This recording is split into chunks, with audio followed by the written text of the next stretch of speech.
Hello, this is Even Jesus Wood. This is the recording of my first match against Angelic for the Undercity Coliseum. I recorded originally without any audio. This is just me commentating over top of it, trying to give an explanation of how the match went and my decisions. So looking at this opening hand, I knew I was playing against a red-white tokens list that was pretty aggressive. I decided to keep this hand. It's a little risky because I want another land for sure to pair with my Mistcloaked Herald, but with an opt, it kind of helps give me the probability that I'm going to land an extra land. Herald off the top, not the best. He hits his Vanguard right away, which is going to allow him to gain life, which is not something I'm too keen on, but we're not in a super bad position right now. So I'm going to pass the turn here, holding up opt, and the only thing I'm looking for is a land, Goblin Instigator, that's going to give him a trigger right away. I'll just respond with opt instead of waiting until end of turn. And I found my island, so next turn I can play Mistcloaked Herald, and I know that looking at his deck list, he only had Hieromancer's Cage as his removal, along with I guess he had an Act of Treason, but I knew that removal wasn't going to come until the 4th drop. So we'll just play the Mistcloaked Herald here. And then I guess I held up Spell Pierce for some spell I might be worried about. He gets the trigger here, gains another life. He can easily get in for 4 damage.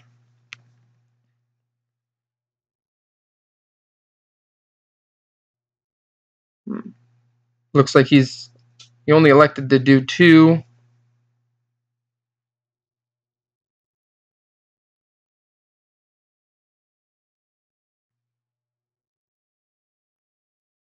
Maybe not attack at all. I mean, there's nothing really, if you looked at my list, that I had that I could use right there to do anything to his 2/2. So here I get to Curiously Obsess my Mistcloaked Herald, just attack in for 2, draw a card, and get that engine running. Merfolk Trickster is a nice card in this matchup, being able to flash him in during combat and get rid of an ability while also having an advantageous block. A Johnny's Welcome is not something I want to see, but I can't Spell Pierce it. He's got the 2 mana up, and every time I've seemed to play it against the Johnny's Welcome, it's just never come out good when he lands it, so landing it right there just does not feel good. His Leon Vanguard will gain him life. Should be able to attack in here.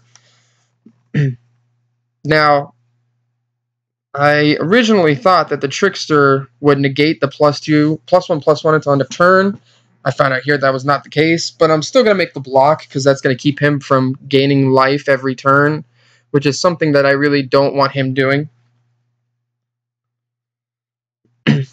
So then I'll do the usual attack for 2, draw a card. Another protection spell. So now I can safely land my Tempest Djinn. I've got 3 1-mana protection spells to protect either of my threats. The Tempest Djinn is going to hold back any of his creatures from attacking. So I feel like we've stabilized the board state and are pretty much in the advantage here. Leon Warrior Leader. Yeah, if he gets an attack off with that, that's not too good.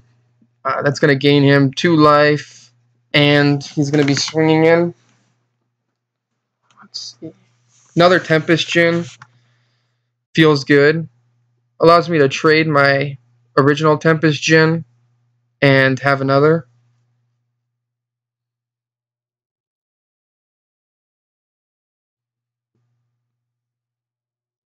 So yeah, we'll drop the Tempest Djinn, and I have Dive Down, so I can block and use Dive Down to make sure my Tempest Djinn survives while killing his War Leader. We're going to definitely just Spell Pierce Heroic Reinforcements. That's definitely not something we want to see.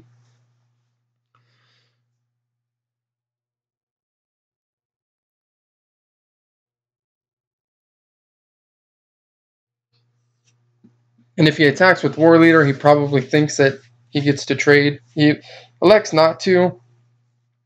Wizard's Retort, also nice.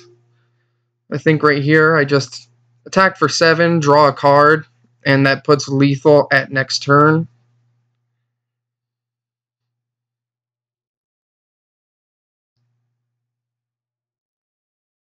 We can chart a course just to, look for a couple extra spells. Now we've got we've just got the full hand of 3 dive down, a spell pierce, Wizard's Retort. It's looking really good. Like no matter what he does, we've got an answer. I think here though I want to leave up Wizard's Retort and dive down. That way he can't target a creature. I can counter anything big he may try to do, and with dive down I can make sure to kill his war leader while keeping my Jin around for lethal next turn.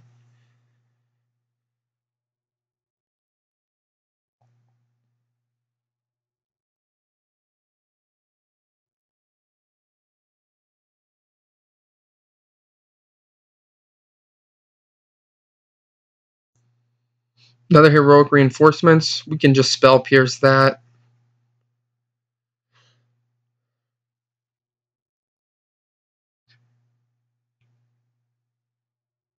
If he attacks here, he'll gain 2 life. Oh, now he scoops it up there, knowing we have lethal on board next turn. So we'll go to the sideboard here. There's definitely some cards to brought in. I really don't know a lot about sideboarding. This is the first, competitive tournament. I've played 1 PPTQ, and that's it. So when it comes to sideboarding, I am really not that familiar and constructed on what I should or shouldn't be doing. So, these are just my best guesses. I didn't think Orkite Marauder was too effective in this match with him having a whole bunch of tokens and nothing really flying. Exclusion Mage seems to be pretty good against being able to just bounce tokens back to his hand, therefore destroying them. And a 2/2 blocker against his aggressive deck would be nice. Picking out the Charter Course just because on turn 2, I really don't want to be spending my turn main phase Charter Coursing and leaving him able to do whatever he wants on turn 3. I'd like to have some kind of counter magic up, hopefully, or something to protect like my 1-drop. Sleep seems pretty decent because of him swarming. If he does get a huge board state, but I, can get in twice with a Tempest Djinn if I don't have to worry about him attacking. That can lead to the end of the game real quick. And then I think I bring in Diamond Mare here. I think I did, or at least I should have. A 1/3 blocker against his tokens is just really good. Yeah, and gaining life on top of it because he's an aggressive deck works out. Is there another card I bring in? I guess I brought in Selective Snare just as a catch-all. If he did happen to spawn a lot of tokens, I could just destroy them all in one swoop. Or was I thinking Entrancing Melody? Entrancing Melody, you'd be able to just take a token. Looking at his list, though, I don't think he had anything too problematic on the low range for me to steal. So Selective Snare seems like a good choice. So go into the direct challenge and go for game 2. Going into the matchup, I really thought that I was at the disadvantage with him creating tokens, gaining a bunch of life. He's running Pridemates too, which are kind of hard to deal with in the main board for me. But I was lucky enough to have a really good game 1 and game 2 post sideboard. Seems like the matchup's quite a bit better. Unfortunately for my opponent, it does look like he was playing a less than ideal deck list just because of he probably didn't have the cards that he needed to make it the best, like no History of Benalias or anything like that. But the deck list was very interesting in the way he built it, and it really revolved around swarming with tokens and attacking, which isn't the best for me. So here we've got a Storm Tamer, Curious Obsession, Dive Down, Exclusion Mage. it's a pretty good opener. Him landing a Johnny's Welcome right at the beginning is scary. I don't want him going off, just gaining large amounts of life and having a Johnny Pride Mate on top of it. If he drops a Pride Mate here, right away, I guess when I get to 3 mana, I can Exclusion Mage it, but if for some reason I'm not able to, it could be really bad. So now I just Curious Obsess the Stormcloak Herald, holding up Dive Down. Or at least I think that's what I did.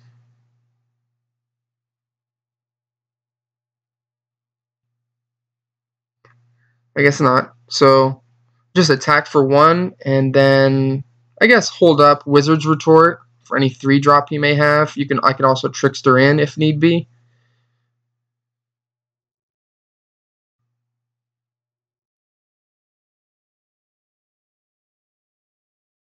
And it's always awkward putting a Curious Obsession on your Stormcloak, on your Storm Tamer Siren, just because like you want to use that as a protection spell, and putting a Curious Obsession on it, you can't use it as a protection spell anymore. That's the creature you have to protect.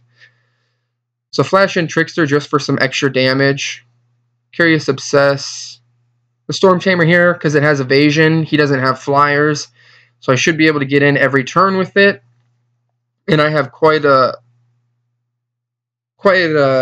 amount of interaction in my hand to make sure I can protect him. Seems like here he's really looking for a second white. I know he's got some good double white cards with a Johnny's Last Stand and a Johnny Tyrant, the Planeswalker, but it looks like he may be stuck on just 1 white mana.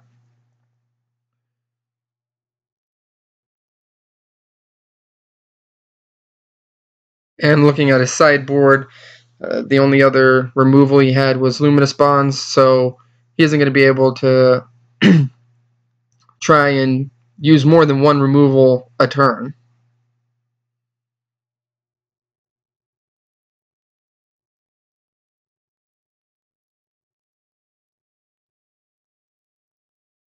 So Hieromancer's Cage comes down. We let it resolve and then just dive down whatever target he... There we go. Just 1 mana. Save my Storm Tamer. I can continue to draw cards over the top and beat in with Trickster versus his Vanguard.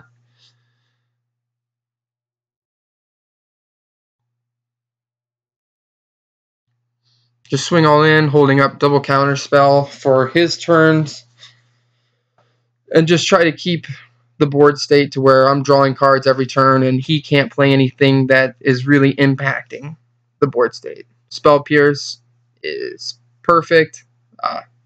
Now I can play the Herald for a little extra damage while also holding up Spell Pierce and Wizard Retort, 2 counter spells.